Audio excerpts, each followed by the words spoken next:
Hello friends, today we solve the linear equations. How the linear equations are? Linear equations are in the form ax plus by equal to something constant. But here our requirement is solve the two linear equations. So we consider the linear equation as a1x plus b1y equal to c1, and another equation is a2x plus b2y equal to c2. To consider the two linear equations, we select the coefficients a1 b1 constant c1, a2 b2 constant c2. Generally आपल्याकडे असे ax plus by constant into x constant into y equal to constant. पण मला दोन general equation घ्यायचे a1 b1 c1 a2 b2 c2. Okay, now suppose this is equation number 1, this is equation number 2. एक simple process तुमच्याकडून मी करून घेतो ती अशी की solving this linear equation, solve the equation number 1 and equation number 2 for value of x. x च्या किमतीसाठी हे equation solve करायचे. म्हणजे काय करू आपण, याच्यातलं y एलिमिनेट करायचं. म्हणून मी इथं काय करायलो, पूर्ण या वरच्या इक्वेशनला b2 ने मल्टिप्लाय करतो. हे माहिती आहे तुम्हाला. y एलिमिनेट करायचे तर y चा कोएफिशिएंट वरच्या इक्वेशनला त्या वरच्या खालच्या इक्वेशनला मल्टिप्लाय करायचं. Multiply b2 throughout by b2 to equation 1. So we get a1 p2 x. इथं काय b1 b2 y आणि इकडे राइट हँड साइडला काय c1 into p2. प्रत्येकाला b2 न b2 न b2 न मल्टिप्लाय केलं. Similarly multiply equation 2 by b1. So we get here a2 into b1 x. Here we get b1 into b2 y and here we get b1 into c. जाणीवपूर्वक आपण y च्या टर्मचा coefficient सारखा आणला. मग आता काय करा, या दोन इक्वेशनचं सबट्रॅक्शन करा. या दोन इक्वेशनचं सबट्रॅक्शन केल्यावर आपल्याला काय मिळेल, यातून हे मायनस, दोघांमध्ये x कॉमन, मग सबट्रॅक्शन करताना मला मिळेल a1 b2 minus a2 b1 into x दोघांचे ऍज इट इज. या दोघांचं सबट्रॅक्शन झालं 0 आणि इथं काय आले c1 b2 minus b1 c2. Subtraction करणं, सबट्रॅक्शन करता करता x कॉमन घेतो, राइट हँड साइडला c1 b2 b1 c2. आता काय करायला मी x इक्वल टू न्यूमरेटरला काय c1 b2 minus b1 c2 divided by a1 b2 minus a2 b1 किंवा b1 a2, जसं आहे तसं ठेवलं तरी हे मल्टिप्लिकेशन मधलं गेलं division. Okay, similarly solve the equation number 1 and 2. Similarly solve equation number 1 and 2 for value of y. y साठी सॉल्व करायचं म्हणजे आपण काय ठरवणार, इक्वेशन 1 ला a1 ने मल्टिप्लाय करा, 2 ला a1 ने आणि 1 ला a2 ने. म्हणजे काय a1 a2 x plus a2 b1 y equal to a2 c1. Throughout इक्वेशनला a2 ने मल्टिप्लाय करा.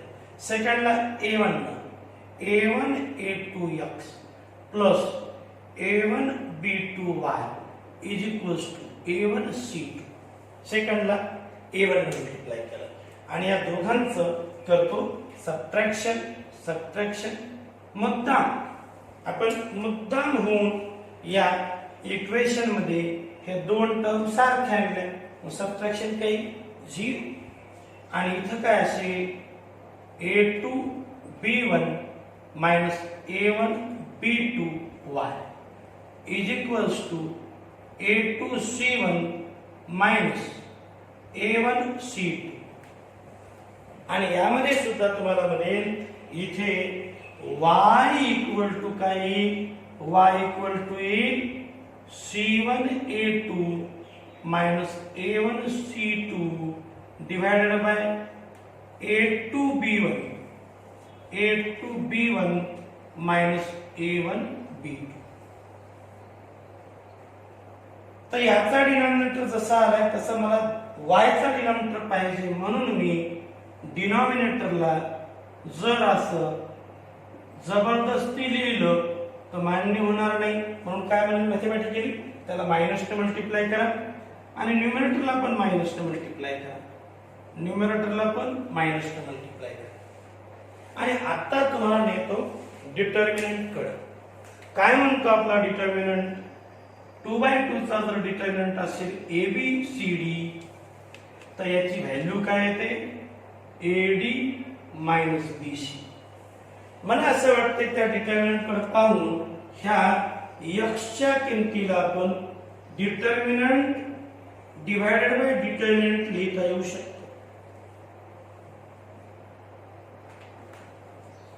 डिटर्मिनंट अपॉन डिटर्मिनंट लिहिता येऊ शकतो. विचार करा ABCD मग इथं काय आले इथे यायला पाहिजे कॉलम C1 C2 आणि इथं कॉलम मध्ये यायला पाहिजे B1 B2 C1 B2 minus B1 C2. इथं काय असायला पाहिजे कॉलम A1 A2 इथं असायला पाहिजे कॉलम B1 B2. म्हणजे ह्या व्हॅल्यूला आपण डिटरमिनंट मध्ये लिहू शकतो. सिमिलरली y च्या किमतीला सुद्धा आपण डिटर्मिनंट डिवाइडेड बाय डिटर्मिनंट लिहू शकतो. काय न्यूमरेटरचा डिटर्मिनंट याच्याकडे पाहून लिहा. इथं काय येईल पहा पहिले येईल तुमच्याकडे A1 A2 आणि इथे येईल तुमच्याकडे C1 C2. डिनॉमिनेटरला इथे येईल A1 A2 आणि इथं असेल B1 B2. हे झालं x ची व्हॅल्यू डिटर्मिनंटच्या फॉर्म मध्ये. आणि कसं मजेशीर आहे पाहते व्हॅल्यू ऑफ x घेताना determinant of A1 A2 B1 B2 value of y घेताना सुद्धा डिनॉमिनेटरला डिटर्मिनंट काय आला A1 A2 B1 B2 म्हणजे दोन्हीकडे डिटर्मिनंट सेम आहे. म्हणून या डिटर्मिनंटला मी d असं नाव देतो. d is equals to A1 A2 B1 B2 हा झाला आपला दोघांकडचा कॉमन d. म्हणजे मी इथं चेंज करणारे इथं म्हणणारे डिवाइडेड बाय d इथं सुद्धा काय म्हणणारे divided by d. d is the determinant of coefficient of x x y y. d is determinant of coefficients of x and y. A1 A2 B1 B2 दोघांकडे. त्याला मी नाव दिलं d. आता x च्या न्यूमरेटरचा determinant पहा. x च्या न्यूमरेटरचा determinant पहा. इथे C1 C2 पहिल्या जागेवर आले म्हणजे कोणाच्या जागेवर आले x च्या जागेवर आले. मग त्याला मी नाव देणार आहे dx. dx is the determinant obtained from d. dx is the determinant obtained from d by replacing coefficient of x by constant. जिथं x चे कोएफिशिएंट आले का त्या जागेवर कॉन्स्टंट लिहायचे आणि याला म्हणायचं b1 b2. सिमिलरली dy पुन्हा त्याच्यावरूनच ऑब्टेन करा आणि तिथं काय करा coefficients of y replaced by constant remaining column as it is. म्हणजे याला मी नाव देतो d is the determinant of coefficient of variable dx obtained from d by replacing x coefficient by the constants. dy obtained from d by replacing y coefficient by constant and hence x can be written as dx by d and y can be written as dy by d. आणि ह्या x आणि y च्या किमतींना तुम्ही या पद्धतीने या फॉर्म्युल्याने जर काढलं तर त्याला तुम्ही म्हणलं क्रॅमर्स रूल. म्हणजे तुम्हाला मी आज जे शिकवलं का त्या पॉइंटचं नाव आहे क्रॅमर्स रूल. क्रॅमर्स रूल मध्ये तुम्हाला माहित नव्हतं ते सांगितलं कदाचित माहित नसेल तर काही सर 10वी शिकवले असते तुम्हाला की क्रॅमर्स रूल आला कसा, क्रॅमर्स रूल तयार केला कोण, कसा केला. तर आपले लिनियर इक्वेशन आहे तशीच घ्या, जुन्या पद्धतीने सोडवा eliminating method. Eliminating the y म्हणजे y चे कोएफिशिएंट सारखे का, कसे सारखे करायचे. सेकंड इक्वेशनच्या y चे कोएफिशिएंट फर्स्टला मल्टिप्लाय करा, फर्स्टच्या y चे कोएफिशिएंट सेकंडला. हे तुम्ही खूप वेळा केलं. ते फक्त या जनरल इक्वेशनला करा, x ची किंमत काढा, x ची किंमत आणि y ची किंमत काढल्यावर तुम्ही ऑब्झर्व करा की ह्या व्हॅल्यू डिटर्मिनंट सारख्या दिसायला. So value of x convert into determinant by determinant. आणि या तीन डिटर्मिनंट मध्ये छान लॉजिक आहे. d दोघांकडे सेम आहे. d is what determinant of coefficients of x and y. dx म्हणजे काय, सफिक्स x.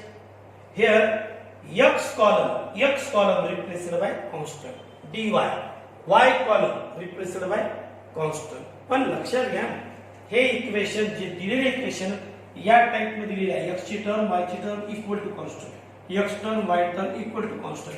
कधी कधी आपण लिनियर इक्वेशन असं पण लिहितो, पण क्रॅमर्स रूल अप्लाय करताना तसं लिहायचं नाही.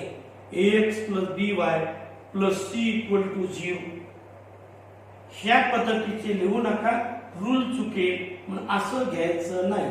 Equal to constant equal to constant हा झाला आपला Cramer's rule. Is whenever equations are like this, so x is equals to dx by d किंवा x is equals to determinant c1 c2 b1 b2 upon determinant a1 a2 b1 b2 and y is equals to determinant a1 a2 c1 c2 upon determinant a1 a2 b1 b2. त्यानंतर same आहे, त्याला आपण d म्हणलो. dx मध्ये x चे coefficient नाहीत, त्याऐवजी constant. तर dy मध्ये y चे कोएफिशिएंट नाही, त्याच्याऐवजी कॉन्स्टंट. फॉर्म्युला तुम्हाला पाठ. ओके, क्रॅमर्स रूल तितका एका लाईन मध्ये लिहून देतो आणि पुढचे प्रश्न चालवतो. ओके, चला आता क्रॅमर्स रूल तुमच्याकडे लिहून ठेवू शकता तुम्ही. Cramer's rule. If linear equations are a1x plus b1y equals to c1, a2x plus b2y equals to c2, then x equals to dx by d and y equals to dy by d. What is a d? D is the determinant of coefficients of x and y. What is dx? Dx is the determinant like the d, only one change, coefficients of x replaced by constant. dy like again d, where coefficient of y replaced by constant. Similarly, if the linear equations are like this, a1x plus b1y plus c1z equals to d1. Linear equation 1.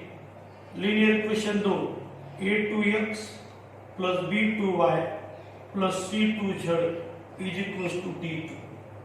And a3x plus b3y. काय फरक आला बरं या तीन linear equation मध्ये? हे तीन linear equation हे तीन अलग अलग व्हेरिएबल मध्ये आहेत. They are in variable x y z. आतापर्यंत तुमच्याकडे व्हेरिएबल 2 होते, आता इथं व्हेरिएबल आले 3. 3 व्हेरिएबल मध्ये जर तुम्हाला लिनियर इक्वेशन आले 3D मधले तर काय करायचं? तरही आपल्याकडं चेंज नाही. Then x is equals to dx by d. Okay, y is equals to dy by d same and z is equals to म्हणजे हा रूल इथे बदललेला नाही. मग बदल कुठे झाला तर बदल इथे झाला. Now in this three variable method, the d is the determinant of order 3. What is the determinant? It is the coefficient of x column. It is the coefficient of y column, and this is the coefficient of z. म्हणजे व्हेरिएबलच्या कोएफिशियंटचा determinant. Okay, हा जरा की मग तुमच्या मताने dx काय असेल? dx वर बोललो मी. It is obtained from d. How? Replacing the x coefficient by constant. म्हणजे इथं x चा कॉलम बदलणार, बाकी तसं तसे. इथं काही b1 c1 b2 c2 b3 c3. कोण बदलला? फक्त बदलले x चे coefficient replaced by constant d1 d2 d3. मग आता मला सिमिलरली dy तुम्ही सांगू शकता आणि सिमिलरली तुम्ही डिटर्मिनंट कोएफिशियंट z सुद्धा सांगू शकता. काय बदल करायचा dy मध्ये? dy मध्ये हा बदल करायचा. The b1 b2 coefficients of y replaced by constant d1 d2 d3. dz मध्ये coefficients of z replaced by constant. याच्याकडे पहा आणि कॉन्स्टंट कडे पहा, तुम्हाला नवा डिटर्मिनंट मिळेल. d आणि काढायचा dy y coefficient replaced by d1 d2. मग बाकीचे कसे? d सारखे. आणि बाकीचे कसे राहिले मी तर a1 a2 a3 c1 c2 c3. तिकडे dz मध्ये एकच कॉलम बदलला ना, बाकीचे कॉलम काय दिलं? a1 a2 a3. इथं काही b1 b2 b3. जसं तुम्ही क्रॅमर्स रूल 2/2 ला वापरला तसं तुम्ही क्रॅमर्स रूल 3/3 ला सुद्धा यूज करू शकता. आणि हे प्रॉब्लेम म्हणजे इतके इझी क्वेश्चन आहेत, कारण x ची व्हॅल्यू काढायची म्हणजे डिटर्मिनंटची value upon determinant value. Determinant कोणता? तर इथे डिटर्मिनंट कुठला घ्यायला? dx म्हणजे कोणते डिटर्मिनंट घ्यायला?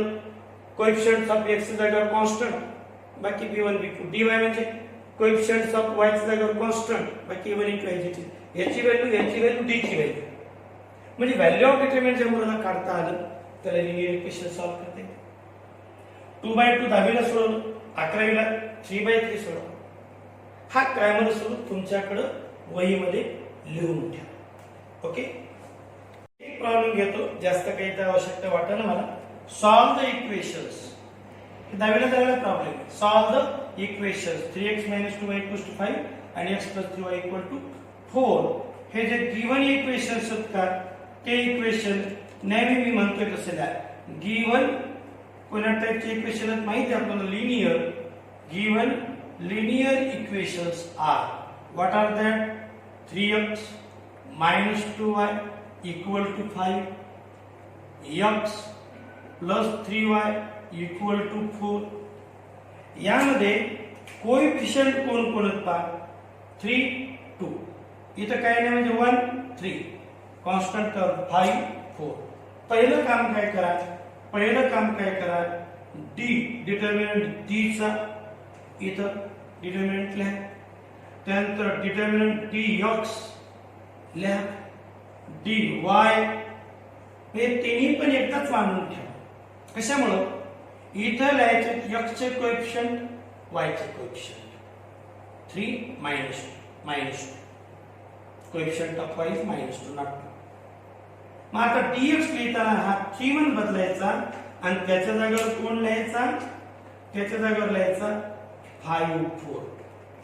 The coefficient of x is replaced by constant.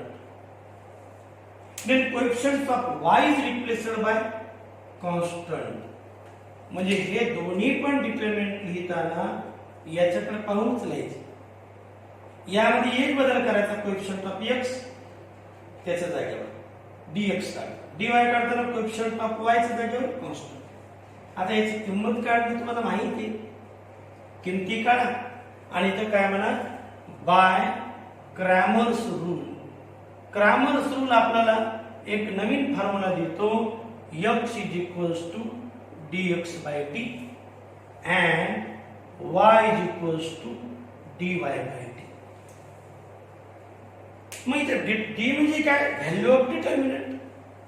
Value of determinant तुम्ही, आता मी तुम्हाला म्हणतो तुम्ही करा, पण आता हे व्हिडिओ लेक्चर यामध्ये तुम्ही करणार नाही, फक्त पाहणार असेल, पण माझं मत एक करा. 9 + 2 11, 15 + 8 23, 12 - 5 7. चला किमती टाकूया, झालं उत्तर आपलं. x is equals to dx by d 23 by 11. Value of x आली 23 by 11 आणि y ची व्हॅल्यू काय आली, y is equals to 7 by 11. 7 by, खलास. असे प्रॉब्लेम भरपूर दिलेत पुस्तकामध्ये, ते प्रॉब्लेम सोडवा. किंवा तुम्ही 10वीला खूप सोडवले असतील तर सिमिलरली एक 3/3 चा सांगतो, म्हणजे ते सोडवता येईल. 3/3 च्या ऐवजी पुन्हा हेच एक एक्झाम्पल पाहू, कारण मी तुम्हाला त्याला काय करेन, जी तुम्हाला पीडीएफ सॉल्व्ह करायची त्याची मी अटॅच करेल प्रॉब्लेम, याची प्रॅक्टिस करा. 3/3 चं पुढच्या लेक्चर मध्ये पाहू.